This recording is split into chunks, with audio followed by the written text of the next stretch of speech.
നമ്മളെ കാരുണ്യ ഗൈഡൻസ് സെൻറ്ററിലാണ് ഞാൻ നിൽക്കുന്നത്. നമ്മളങ്ങോട്ട് പോവുകയാണ്. നമ്മുടെ എല്ലാ വർഷത്തെയും ഞങ്ങളുടെ ഓണമെന്ന് പറയുന്നത് ഞങ്ങളുടെ കാരുണ്യ ഗൈഡൻസ് ഞങ്ങളുടെ ഓണം. അപ്പോൾ ഇവിടെ നമ്മൾ RCC ഹോസ്പിറ്റൽ ട്രീറ്റ്മെൻറ്റിലിരിക്കുന്ന കുട്ടികളുടെയും മുതിർന്നവരുടെയൊക്കെ അവരെ സംരക്ഷിക്കുന്ന നമ്മുടെ ഒരു സ്ഥാപനമാണ്. അപ്പോൾ എല്ലാ വർഷവും ഞങ്ങൾ കുറേ വർഷങ്ങളായിട്ട് ഞങ്ങളുടെ ഓണാഘോഷം ഇവിടെയാണ്. ഇതിന് വേറൊരു സ്ഥാപനമുണ്ട്. അത് നമ്മുടെ വിശ്രാന്തി ഭവൻ എന്ന് പറയും. വിശ്രാന്തി ഭവൻ അത് മാതാക്കന്മാർ ഈ അറിവില്ലാത്ത വൃദ്ധരായ വൃദ്ധസദനമാണ്. അപ്പോഴത്തേനും അവിടെ മക്കൾ ഉപേക്ഷിച്ച മാതാപിതാക്കന്മാർ, അതുപോലെ തെരുവിലും കടത്തണിലും അവിടെ ഇവിടെയൊക്കെ കിടക്കുന്ന പ്രായമായ ആൾക്കാരെ സംരക്ഷിക്കുന്ന ഒരു സെൻറ്ററാണത്. അതും ഇവരുടെ തന്നെയാണ്. അപ്പോൾ ഈ രണ്ട് സ്ഥാപനങ്ങളിലും എല്ലാ വർഷവും ഞങ്ങൾ ഓണാഘോഷ പരിപാടി നടത്താറുണ്ട്. അത് വേറൊന്നിനു വേണ്ടിയില്ല. ഇവിടെ വേദന അനുഭവിക്കുന്ന നമ്മുടെ കൊച്ചു കൂട്ടുകാർക്കും വലിയവർക്കും എല്ലാവർക്കും ഒരു ദിവസം അവർക്കൊരു സന്തോഷം. അതിനുവേണ്ടി നമ്മളും എല്ലാ വർഷവും ഇവിടെ ഒരു ഓണത്തിന് അതോടുകൂടിയാണ് നമ്മൾ ഓണം എല്ലാ വർഷവും അങ്ങനെയാണ്. അപ്പോൾ ഇന്നിവിടെ ഇനിയിപ്പോൾ തിരുവോണത്തിന് നമ്മൾ പോകുന്നത് നമ്മൾ വിശ്രാന്തി ഭവന് അവിടെയാണ് നമ്മൾ തിരുവോണത്തിന് പോകുന്നത്. അപ്പോൾ ഞാനിവിടെ നിൽക്കുകയാണ്. അപ്പോൾ നമുക്ക് പോകാം, നമ്മുടെ കാരുണ്യ ഗൈഡൻസ് സെൻറ്ററിലേക്ക് പോകാം. ഓക്കെ. അപ്പോൾ ഇതാണ് നമ്മുടെ കാരുണ്യ ഗൈഡൻസ്. ഇതാണ് ഞങ്ങളങ്ങോട്ട് പോവുകയാണ്. ഇവിടെ നമ്മുടെ RCCയിലുള്ള രോഗികളെ പരിപാലിക്കുന്ന ഒരു കേന്ദ്രമാണിത്. താഴോട്ട് നമുക്ക് അവിടെ പ്രോഗ്രാമൊക്കെ നടക്കുകയാണ്. അവിടെ കാണുന്ന കാരുണ്യ ഗൈഡൻസ് എന്ന താഴെ കാണുന്ന ബിൽഡിങ്ങാണ്. നമ്മളവിടെ ഇവിടെ നല്ല ഗാർഡൻസൊക്കെ സെറ്റ് ചെയ്തിട്ടുണ്ട്. സൂപ്പറാണ് കേട്ടോ, നല്ല ഭംഗിയാണ് ഇവിടെ കാണാനൊക്കെ. ഈ കുറച്ച് അകത്തോട്ട് കുറച്ച് ഗാർഡൻസൊക്കെയാണ്. നല്ല ചെറിയ മുന്തിരിത്തോട്ടം പോലൊക്കെ അവിടെ ഉണ്ടാക്കിയിട്ടുണ്ട് കേട്ടോ. നല്ല രസമാണ്. അവിടെ മീൻകുളം അതും ഇതൊക്കെ ഉണ്ട്. അപ്പോൾ നമ്മൾ എന്തായാലും നമുക്ക് അങ്ങോട്ട് പോകാം. അവിടെ പിള്ളേരുടെ പ്രോഗ്രാമൊക്കെ നടക്കുന്നുണ്ട്. അപ്പോൾ ഞാൻ ഇതിൻ്റെ ഒരു വീഡിയോ എടുക്കാമെന്ന് പറഞ്ഞാൽ ഞാനിങ്ങോട്ട് കയറി വന്നതാണ്. എന്തായാലും നമുക്ക് അങ്ങോട്ട് പോവാം.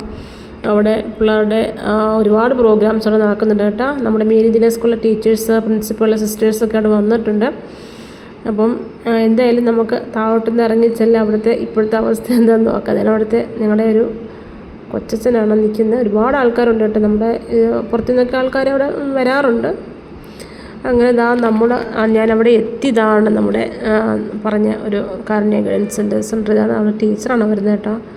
അപ്പോൾ നമ്മുടെ ഇവിടുത്തെ അച്ഛൻ തോമസ് അച്ഛനാണ് ഇതിൻ്റെ നിൽക്കുന്ന അച്ഛനാണ്. അച്ഛൻ്റെ കെയർ ഓഫിലാണ് ഈ സ്ഥാപനം ഓടിക്കൊണ്ടിരിക്കുന്നത്. ഒത്തിരി പേര് ഹെൽപ്പ് ചെയ്യുന്ന പുറത്തു നിന്നൊക്കെയുള്ള ഒരുപാട് ആൾക്കാർ സഹായമൊക്കെ ചെയ്യുന്നതുകൊണ്ടാണ് സ്ഥാപനം ഇങ്ങനെ പോണത്.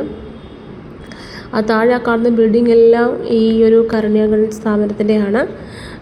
അപ്പം ഈ വർഷം പക്ഷേ ഒരുപാട് ആൾക്കാരുണ്ടായിരുന്നു കേട്ടോ. ഇഷ്ടംപോലെ ആൾക്കാർ വന്നിട്ടുണ്ടായിരുന്നു കേട്ടോ. ഒരുപാട് ആൾക്കാരുണ്ടായിരുന്നു പ്രാവശ്യം. എല്ലാ വർഷവും ഉണ്ടെങ്കിൽ എല്ലാ വർഷത്തെ ഓണം അടിപൊളിയാണ് കേട്ടോ, സൂപ്പറാണ്. പിന്നെ നമ്മളിവിടെ വന്ന് നമുക്ക് പ്രോഗ്രാം നോക്കാം. പിള്ളേരുടെ കൊണ്ട് എന്താ ഒരു പേര്, ഇതിൻ്റെ മത്സരത്തിൻ്റെ പേര് എമ്മർന്ന് കേട്ടോ. അത് കുട്ടികളും മുതിർന്നവരും എല്ലാവർക്കും ഈ മത്സരം വെച്ചിട്ടുണ്ട്. ലാസ്റ്റ് ഞങ്ങളുടെ മുതിർന്നവരുടെ എല്ലാം മത്സരം ഉണ്ടായിരുന്നു. ഇപ്പോൾ കൊച്ചു കുട്ടികളുടെ മത്സരമാണ് ഇപ്പോൾ വെച്ചിരിക്കുന്നത്. ഇനി ലാസ്റ്റ് വലിയൊരു വലയം പോലെ തീർത്തിട്ട് അവിടെ ഞങ്ങളുടെ വലിയവരുടെ എല്ലാം മുതിർന്ന ആൾക്കാരുടെയൊക്കെ മത്സരം ഉണ്ടായിരുന്നു. അവിടെ ടീച്ചേഴ്സൊക്കെ ഇവിടെ തിരുവാതിര കളിക്കുന്ന ഒരു വീഡിയോ ഉണ്ട്. അത് അതിനകത്ത് ചേർത്തിട്ടില്ലെങ്കിലും അവരൊക്കെ തിരുവാതിര കളിച്ച വീഡിയോസ് ഉണ്ട് കേട്ടോ. കസേര കളി, തിരുവാതിര കളി, പിന്നെ കുപ്പിയിൽ വെള്ളം നിറയ്ക്കുക, ബലൂൺ ചവിട്ടി പൊട്ടിക്കുക, അങ്ങനെ ഒരുപാട് നമ്മുടെ കൊച്ചു കൂട്ടുകാരെ സന്തോഷിപ്പിക്കാനുള്ള ഒരുപാട് പ്രോഗ്രാം നമ്മളോട് ചെയ്തിട്ടുണ്ടായിരുന്നു. നല്ല ഭംഗിയായിരുന്നു. പിള്ളേർക്കൊക്കെ വളരെ സന്തോഷമായിരുന്നു.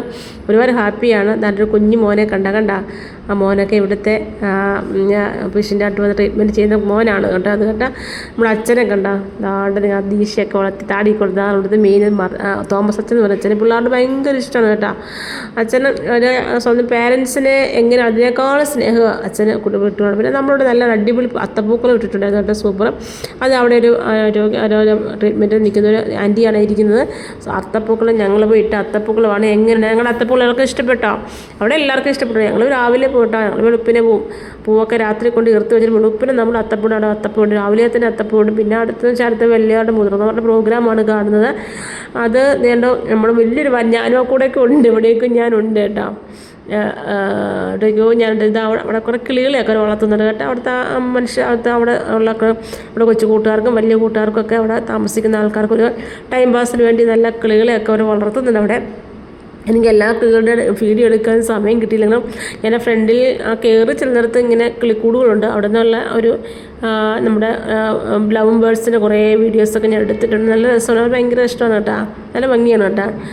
നല്ല കിളികളൊക്കെ അപ്പുറത്തുണ്ട്. പക്ഷേ ഇനി അങ്ങോട്ട് പോകാൻ ടൈം കിട്ടിയില്ല. അപ്പുറത്ത് കുറേ മീൻകുളങ്ങളും അതും ഇതൊക്കെ ഉണ്ടെങ്കിൽ അവിടെയൊന്നും സമയം അടുത്ത് ഇതെല്ലാം കഴിഞ്ഞ് നമ്മൾ കുട്ടികൾക്ക് വിശക്കാൻ തുടങ്ങി. നമ്മൾ സദ്യയിലേക്ക് പോവുകയാണ്. ഇത്രയും പ്രോഗ്രാം കഴിയുമ്പോൾ തന്നെ ഉച്ചയായി. അപ്പോൾ കുട്ടികളൊക്കെ വിശക്കണമെന്ന് പറഞ്ഞു. അപ്പോൾ പിന്നെ നമ്മൾ സദ്യയിലേക്ക് പോകണം. സദ്യ ഒരു അടിപൊളി ഒരു രക്ഷയുടെ സൂപ്പർ സദ്യയാണ് കേട്ടോ. ഈ അടുത്ത കാലത്ത് ഇതുപോലെ അടിപൊളി ഒരു ടേസ്റ്റുള്ള സദ്യ ഞാനും കഴിച്ചിട്ടില്ല. നമ്മളൊക്കെ അതാണ്ട് ഇപ്പുറത്ത് ഞങ്ങൾ സദ്യ കഴിക്കുകയാണ് കേട്ടോ. സൂപ്പറായിരുന്നു കേട്ടോ. ഒരുപാട് കറികളുടെ തന്നെയല്ല, പക്ഷെ പ്രത്യേക ടേസ്റ്റ് കേട്ടോ. ഉണ്ടാക്കിയ ആൾക്കാർ ഭയങ്കര അപാര കൈപ്പുണ്യമാണ് കേട്ടോ. ഒരു രക്ഷയില്ല. സൂപ്പർ അടിപൊളി സദ്യ, നല്ല ടേസ്റ്റാണ് കേട്ടോ. സൂപ്പർ സദ്യയായിരുന്നു. അങ്ങനെ ഇതാണ്ട് എല്ലാവരും ഇരുന്ന് കഴിക്കുകയാണ്. അപ്പം അതിൻ്റെ അപ്പുറത്തൊക്കെ അപ്പോൾ അച്ഛൻ പറഞ്ഞ് കുറച്ച് വീഡിയോസ് ഫോട്ടോസ് എടുത്ത് കൊടുക്കാൻ പറഞ്ഞു. അപ്പോൾ ഞാൻ ഇപ്പുറത്ത് നിന്ന് വീഡിയോസ് ഫോട്ടോസ് എടുത്ത് കൂടെ എനിക്കും കൂടെ എനിക്കും ആ വീഡിയോസൊക്കെ ഞാൻ ഇവിടെ ഇട്ടിരിക്കുന്നത് കേട്ടോ. അപ്പം നമ്മളെല്ലാവരും സദ്യ ഉണ്ണുകയാണ്. അടിപൊളി സദ്യയായിരുന്നു കേട്ടോ. പിന്നെ അതെല്ലാം കഴിഞ്ഞ് പിന്നെ ഉച്ച കഴിഞ്ഞ് ഒരുപാട് പ്രോഗ്രാം ഉണ്ടായിരുന്നു കേട്ടോ. ഉച്ച കഴിഞ്ഞ് ഞാൻ അതിൻ്റെ വാതിക്കൽ അത്തപ്പൂവിൻ്റെ ഫ്രണ്ടിലിരിക്കുകയാണ്. നല്ല ചൂടുണ്ടായിരുന്നു. അപ്പോൾ ഞാനിനി പുറത്തിറങ്ങിയിരിക്കുകയാണ് കേട്ടോ. അപ്പോൾ അകത്ത് പിള്ളേർ പ്രോഗ്രാമും ഉച്ച കഴിഞ്ഞ ശേഷം പിള്ളേർ പാട്ട് ഡാൻസൊക്കെ നടക്കുന്നുണ്ട്. അപ്പോൾ ഞാൻ അവിടെ വെറുതെ ഇങ്ങനെ ഇരിക്കുകയാണ്. നല്ല ചൂടാണ്. ഞാനിങ്ങനെ പുറത്തിറങ്ങിയിരുന്ന് കുട്ടികളുടെ ഡാൻസും പാട്ടും ബഹളമൊക്കെ അകത്ത് നടക്കുന്നുണ്ട്. അപ്പോൾ നമ്മൾ ഈ വർഷത്തെ ഓണം നമ്മുടെ ഈ കാരുണ്യ ഗണേശിലെ കൊച്ചു കൂട്ടുകാരുടെ അവിടുത്തെ അന്തേവാസികളുണ്ട്. അപ്പോൾ ഈ വർഷത്തെ ഓണം നമ്മൾ അടിച്ചു പൊളിച്ചു. എല്ലാ വർഷവും നമ്മുടെ ഓണം ഇവിടെയാണ്. ഞങ്ങളെ വീട്ടിൽ പ്രത്യേകിച്ച് ഓണം ഒരുങ്ങുന്നത്. നമുക്ക് ഇങ്ങനെയുള്ളവരുടെ ഒരു ദിവസം സന്തോഷിക്കുന്നതാണ് ഞങ്ങളുടെ ഏറ്റവും വലിയ സന്തോഷം, ഞങ്ങളുടെ ഓണാഘോഷം എന്ന് പറയുന്നത്. ഇനി അടുത്ത വർഷം നമുക്ക് ഇനിയിപ്പം ഇവരോടുകൂടെ അടുത്ത വർഷം ഒരു ഓണം വരുവാണെങ്കിൽ തീർച്ചയായിട്ടും നമ്മളൊക്കെ ഉണ്ടെങ്കിൽ തീർച്ചയായിട്ടും 2026 അടുത്ത ഓണാഘോഷമായിട്ട് നമ്മളിവിടെ തന്നെ കാണും. ഈ കാരുണ്യ ഗൈഡൻസ് തന്നെ കാണും നമ്മുടെ അടുത്ത ഓണാഘോഷവുമായി. ഇനിയിപ്പോൾ നമുക്ക് തിരുവോണത്തിന് നമ്മളങ്ങ് വിശ്രാന്തി പോകും കേട്ടോ. ഇവരുടെ തന്നെയാണ് വൃദ്ധസദനമാണ് അടുത്ത തിരുവോണത്തിനുള്ള അവിടെയാണ്. അപ്പം നമ്മൾ ഓണാഘോഷം കഴിഞ്ഞാൽ കാരുണ്യോട് നമ്മൾ ബൈ പറയണം. Okay, by.